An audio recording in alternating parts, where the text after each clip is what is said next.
Flamengo estreia nas oitavas de final da Libertadores com uma vitória importante contra o Internacional. A vitória por placar mínimo representa uma vantagem importante, tendo em vista que no jogo de volta é como se a partida já começasse 1-0. O jogo condicionado é muito mais fácil de ser gerido e controlado por um time que perde muito pouco. Então, sim, foi muito bom o resultado. Poderia ser mais? Claro que poderia ser mais. Então, nesse vídeo a gente vai analisar a escalação e a estratégia, a primeira etapa e os seus segredos, né? Como o Flamengo dominou o Internacional amplamente nessa primeira etapa, e vai falar também sobre o que aconteceu no segundo tempo, que não foi tão legal não pro Flamengo, isso é verdade. Então a gente vai fazer tudo isso falando sobre tática sem tatiquês!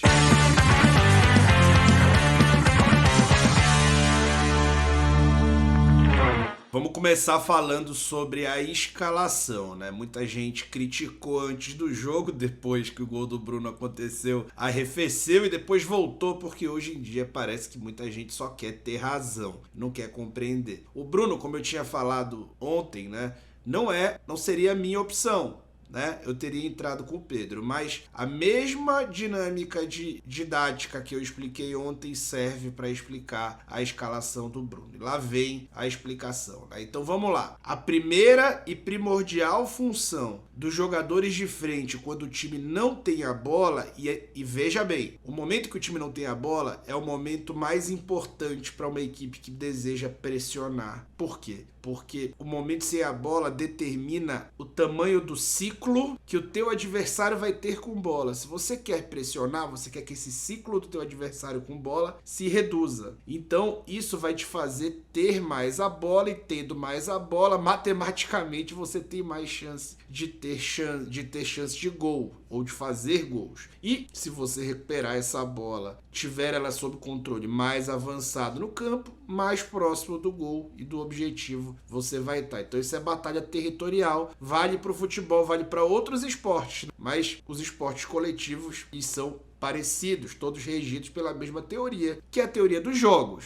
Aliás, todos os jogos são regidos pela teoria dos jogos. Algum dia a gente fala sobre isso. Então, avançando aqui, o que aconteceu? O que era a intenção do Felipe com isso? A primeira função do jogador de ataque que quer pressionar é fechar a possibilidade dessa bola entrar nos volantes, por exemplo, do time adversário, especialmente o Internacional, que tem como meia o Alan Patrick, que é muito criativo, o Alan Rodrigues, que é muito criativo. Então, qual que era essa ideia? A ideia era criar uma completa barreira para que essa bola não entrasse nesses volantes. E ao não entrar nesses volantes, o Vitão e o Juninho teriam quase que a obrigação de fazer ela longa, e o time já estaria condicionado para isso, mantendo o Ricardo Matias longe da meta do Rossi, porque ele é um jogador, embora seja muito forte, capaz de ganhar primeiros duelos, para ele sustentar essa vantagem na corrida contra os zagueiros do Flamengo, que são rápidos, isso seria menos fácil se ele tivesse mais afastado do gol. E uma dessas intenções é afastar ele do gol,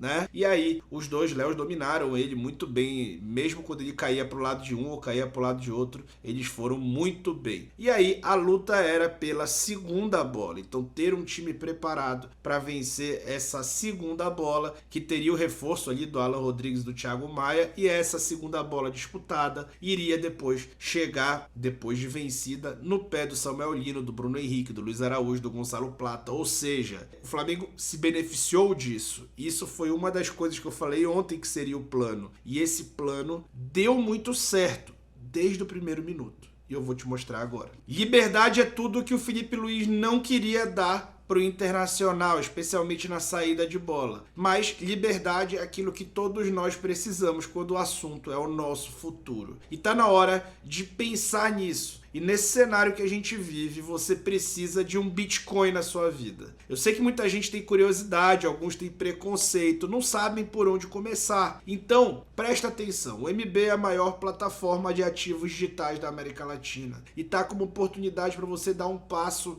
com segurança. Abre a conta no app de graça, leva menos de 5 minutos, mirando aqui no QR Code, clicando no link na descrição do vídeo, insere pelo menos R$ 50 em Bitcoin e pronto. Em até 7 dias você recebe 25 de volta, e isso é importante porque o Bitcoin valorizou mais de 4.000% nos últimos 10 anos, enquanto o real perdeu metade do seu valor frente ao dólar, porque vai sempre existir só 21 milhões de Bitcoins no mundo, nenhum a mais, ou seja, nenhum a menos também, né? Ou seja, você não vai ter inflação nessa moeda, e ela cada vez está sendo mais aceita, inclusive para transações, que deve inclusive ter um marco regulatório futuro, no futuro próximo, para vários tipos de transação a partir de criptomoeda. Então, você diversificar a inteligência financeira, e o Bitcoin tem baixa correlação com ações, com renda fixa. Então eu não estou te indicando algo que vai te deixar rico do dia para a noite. Eu estou te indicando algo que vai te fazer trabalhar ao longo prazo, proteger o teu patrimônio e entender melhor o jogo do futuro, né? Goste a gente ou não, o futuro passa por isso. Então, mesmo que você não invista agora, abre a tua conta, explora a plataforma, aprende como fazer, como mexer e tudo mais, porque o MB tem tudo regulado, com transparência, no Banco Central, CVM, Anbima, é coisa séria, e essa oportunidade é exclusiva para novos clientes e por tempo limitado. Tá aqui o QR Code na tela, o link exclusivo na descrição do vídeo e no comentário fixado, e vai por mim, você precisa de um Bitcoin na sua vida. Logo na saída de bola deu para notar alguma dinâmica específica do Flamengo. O Alan já começando a construção entre os zagueiros, né? Ou seja, o Alan escalado muito nesse sentido. Ele vai distribuir o jogo entre os zagueiros. E um detalhe singelo, né? O Emerson Royal espetado, enquanto o Alexandro mais recuado, mais ao lado do Jorginho, mais quase posicionado como um volante pelo lado. Isso tem uma dinâmica específica que lá na frente a gente vai entender melhor, que é para deixar o Samuel Lino mais livre. E aí, a partir desse início, deu para notar até a postura do próprio Internacional qual seria, né? O Flamengo teria dificuldade de encaixar o jogo pelos lados, porque diferente do jogo anterior, o Inter não faria uma linha de 5 já predisposta, digamos assim, com aquela zona de guerra que acabava abrindo espaço por fora e fechando o espaço por dentro. Faria 2 linhas de 4, claro, com algumas dinâmicas de encaixe. Uma delas era o Alan Rodrigues, né? Baixando e subindo para sempre buscar um encaixe, uma marcação mais física, né? Trazer o Alan era uma das ideias de gerar superioridade na construção e também uma vontade de induzir os jogadores do Internacional a subir essa pressão, mas eles não aceitavam isso. O Flamengo tinha as suas estratégias, uma delas está aí, uma das dinâmicas de isolamento ali do Samuel Lino, né? Então, ali você está vendo na seta amarela o Alexandro passando e carregando o Bruno Tabata com ele para abrir linha de passe para o Samuel Lino. Nesse momento o Alan não deu o passe, mas logo em seguida o Tabata já estava arrastado lá para dentro e a bola entraria ali para o Samuel Lino, né? O Samuel Lino faria uma tabela muito rápida nesse time que se perde uma referência, um pivô. Ao não ter o Pedro, ele ganha mobilidade e mais troca de posição. E logo no primeiro minuto ali, o Flamengo poderia ter gerado essa finalização com o Emerson Royal. Foi falta no Samuel Lino, depois a cobrança gerou escanteio e talvez o Emerson Royal tenha se lesionado nesse lance aí, mas de maneira aguerrida, mas um pouquinho irresponsável. Ele ficou no campo até o fim do primeiro tempo, prejudicando bastante a equipe e quase encerrando a minha vida ainda aos 36 anos, porque se eu não infartei com ele nesse jogo,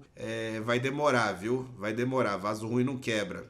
Aí, depois do escanteio cobrado, o que deu para enxergar? O Internacional com a intenção de sair jogando, o Flamengo sobe ali, Plata e Bruno Henrique para marcar os zagueiros, e aí, cara, esses dois juntos no ataque, eles são os caras, a dupla de ataque mais pressionante que um time pode ter. E aí o Inter já desde o primeiro minuto abre mão de tentar sair jogando, abre mão de tentar acionar aqueles volantes, abre mão de usar o seu meio, ou seja, plano de jogo do Felipe Luiz dando certo. Tá? Logo com 2 minutos, dando muito certo o plano de jogo, e aí ficou bem claro com o ótimo primeiro tempo do Flamengo que o plano dava certo. Aqui queria falar um pouco do Jorginho. O Jorginho é piada, gente. Assim, a gente não vê um cara desse nível, meio campista desse nível no futebol brasileiro há muito tempo, tá? Muito tempo. Muito tempo mesmo. E ele tá muito bem, tá? muito bem mesmo, jogando um nível ali próximo com seu auge. E ali o Jorginho vai carregando essa bola, né, induzindo toda a defesa do Inter a marcar o lado do Samuel Lino e vai encontrar o Alan entre linhas aqui, o Alan já mapeando o espaço, olha lá, Jorginho, vai dar um passe ali para encontrar o isolamento do Luiz Araújo, né? O Bruno Oric, da Flamengo TV, fez um ótimo fio no Twitter sobre essa dinâmica com o Samuel Lino. O Flamengo faz especialmente com o Samuel Lino, né, naquela dinâmica de recuar o Alexandro, mas nesse momento aconteceu do outro lado, né, para o Luiz Araújo. E ele gerou uma ótima finalização, David Beckham da Gávea, para uma defesa do Rocher, que virou Neuer, né? Todo mundo vira Neuer. No rebote ali, o Lino passou muito bem ali da marcação, mas cruzou flutuando demais, né? Então, o Flamengo pressionava, ganhava território, né? Territorialmente o jogo era um solo, jogado só por um time, mas ele, nessa etapa de progressão, ou seja, nesse momento aí do jogo, ele tinha certa dificuldade, porque o Inter marcava bem lateralmente, tinha os laterais deles também com muita inteligência tática de fazer a subida, de antecipar o combate, manter a bola mais longe do gol e tentava a partir disso induzir espaços, né? Induzir espaços tocando para trás e nem sempre era tão fácil. Aqui aquela ilustração que eu mostrei para vocês do 3+2 com o Alexandro jogando como volante, mas ficando um pouco mais pelo lado com o Alan ou o Jorginho baixando entre os zagueiros, né? E aí, o isolamento do Samuel Lino, ele realmente funcionava, tá?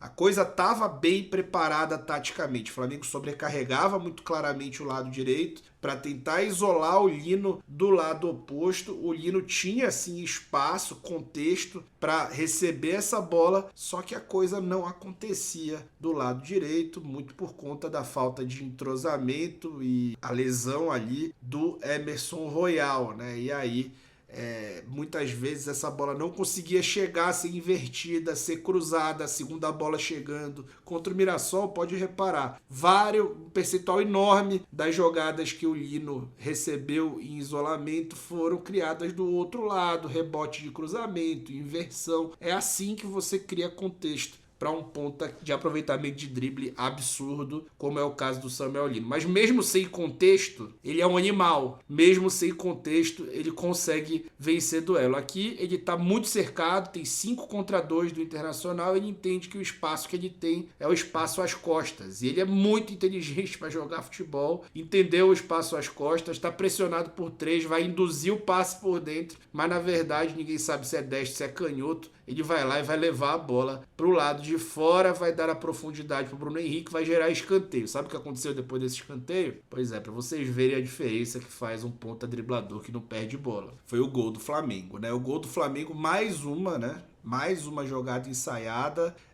participação da comissão técnica inteira. Claro que a gente destaca o Rodrigo Caio, sempre vai destacar, mas o time do Felipe Luiz já tinha também. Acho que o treinador do Flamengo tem muito mérito nisso aí, e os jogadores, né? Eles cumprem a risca e são muito bons para induzir. Às vezes o plano é bem feito e a execução é mal feita. E esses caras estão fazendo uma execução brilhante desse plano, né? Então, o David Beckham da Gávea faz um ótimo cruzamento. Quando ele está em campo, o Flamengo ganha muito isso, né? E aí, os dois Léos vão induzir o espaço do Bruno Henrique e o Alexandro vai gerar ali com a força dele mais ainda esse espaço. Notem que o Bruno está marcado, só que o Léo Ortiz foge do Alan Rodrigues e o Léo Pereira foge ali, acho que é do Vitão ou do Juninho. Ao fazer esse movimento dos dois indo para a primeira trave, o encaixe do Bruno Henrique sai dele para tentar pegar o Léo Ortiz, enquanto os outros dois que estão no meio da área são ali protegidos, digamos assim, pelo Alexandro, que vai fazer um bloqueio antes da bola chegar com uma total liberdade ao Bruno Henrique para ele fazer, né, mais um gol importante, mais um gol em Libertadores e dar razão ali para esse aí, né, que entende muito de futebol, dar razão para esse aí fazer a comemoração dele. O plano de jogo dava muito certo até ali, na verdade deu muito certo. O plano de jogo é o que você pensa pro primeiro tempo, né, deu muito certo, e aí você teve ali o 1-0 no placar. Na sequência, o Flamengo melhorou, né, então já estava dando certo e o Flamengo melhoraria, né? Aqui a sobrecarga do lado direito, a bola não chegou no Royal, então deu bom, né? Então ali tava o Samuel Lino levantando a mão, pedindo bola, né? E já com uma certa liberdade. Por quê? Porque foi criado o contexto de isolamento dele. Notem como o Alexandro tá muito atrás, induzindo o posicionamento do Tabata, e ele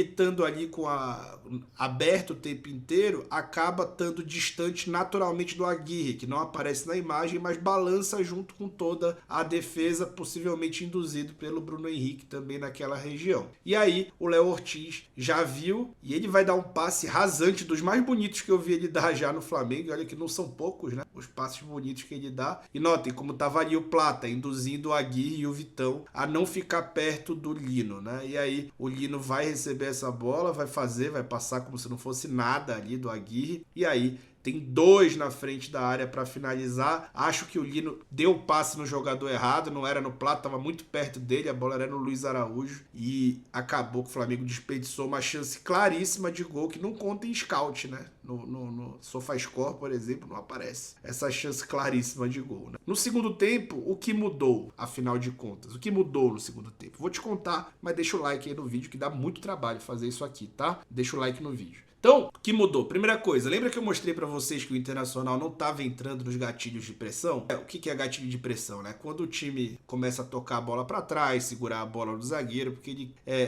e o outro time vai lá e avança, sobe todo mundo. Isso é o gatilho de pressão. Quando um time tem o gatilho de pressão, a cada passe pra trás ou pro lado, ele salta. O Flamengo tentou induzir isso no Internacional o primeiro tempo inteiro e eles não fizeram. Ficaram ali compactos, fazendo uma marcação muito boa e não fizeram, né? O Flamengo teve 80% de posse de bola por aí. Finalizou quase 10 vezes e foi muito bem, né? Primeiro tempo perfeito. No segundo tempo, eles decidiram ir para a exposição, né? Decidiram forçar a saída de bola do Flamengo, e aí o Flamengo, quando estava em organização ofensiva, até conseguia levar vantagem, porque a saída de bola do Flamengo é muito madura, o mental estava bom, o ambiente estava bom, o Flamengo estava ganhando, o Varela já tinha entrado, ótimo. Né? Só que o que começou a acontecer? O Inter começou a ter a bola, ali um ciclo de posse de bola que ele teve, e o Flamengo começou a enxergar que o Inter estava subindo com muita gente, dando muito espaço para transição. Transição que contra o Mirassol foi excelente, né? O Flamengo fez ótimas jogadas de transição. Contra o Atlético Mineiro foi péssimo no segundo jogo, no segundo tempo. E nesse jogo voltou a pecar. E aí, gente, desculpa, é individual. Isso aqui não é problema do treinador. O espaço estava lá. É difícil você falar para o time não ocupar esse espaço. Faz até parte da resposta que o Felipe me passou. Mas os caras dentro de campo começaram a tomar um monte de decisão errada e errar. Aqui o Lino tem essa devolução simples para o Alexandro dar a longa ali no Bruno Henrique, e aí ele vai tentar fazer uma jogada que normalmente ele acertaria, mas numa região errada. Aí o Inter fica com a bola e gera a situação de perigo.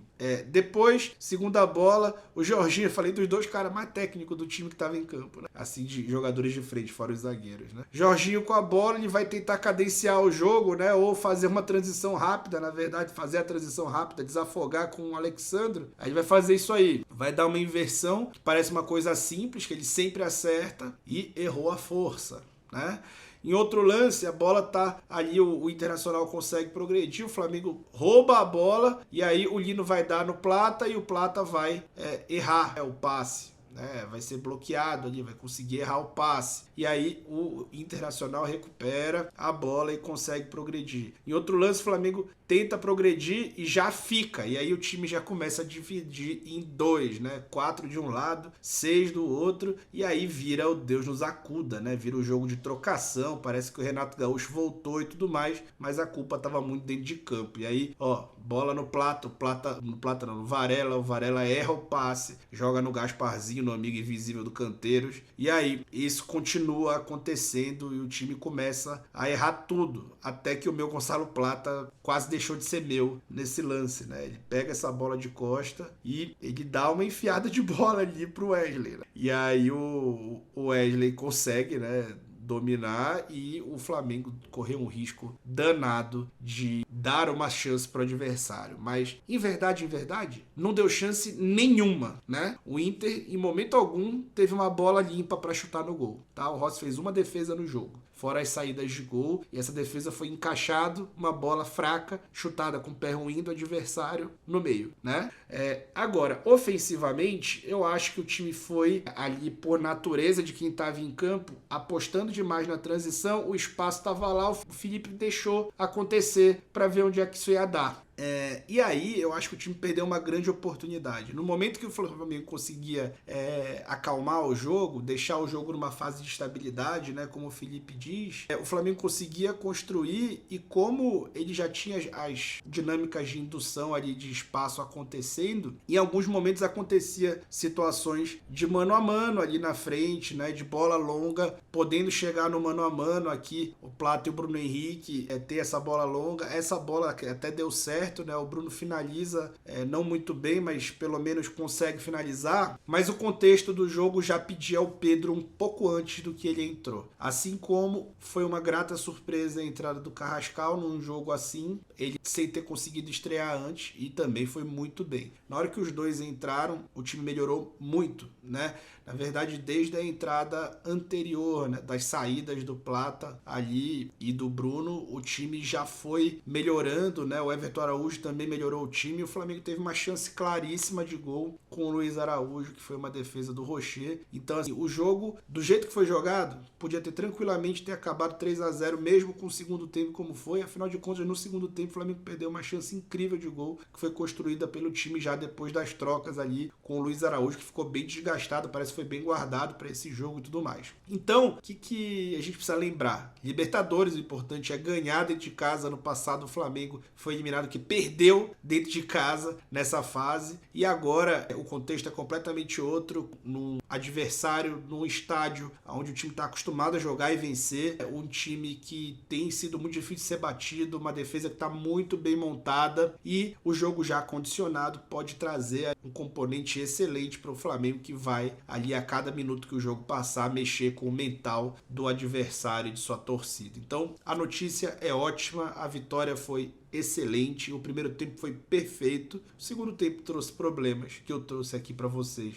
os motivos, tá? Agora é acompanhar como é que vai ser o próximo duelo e entender como que as equipes vão encarar essa partida. Será que o Flamengo vai poupar? Será que o Inter vai poupar todo mundo na situação que tá? Vamos entender isso em cenas dos próximos capítulos, né? E você, nos seus próximos capítulos da sua vida, não se esqueça de proteger o seu patrimônio, trazer segurança para você mesmo, e para isso o MB pode te ajudar, tá bom? Então abre sua conta lá, clica no link na descrição do vídeo e aproveite, tá bom? Muito obrigado e eu fui!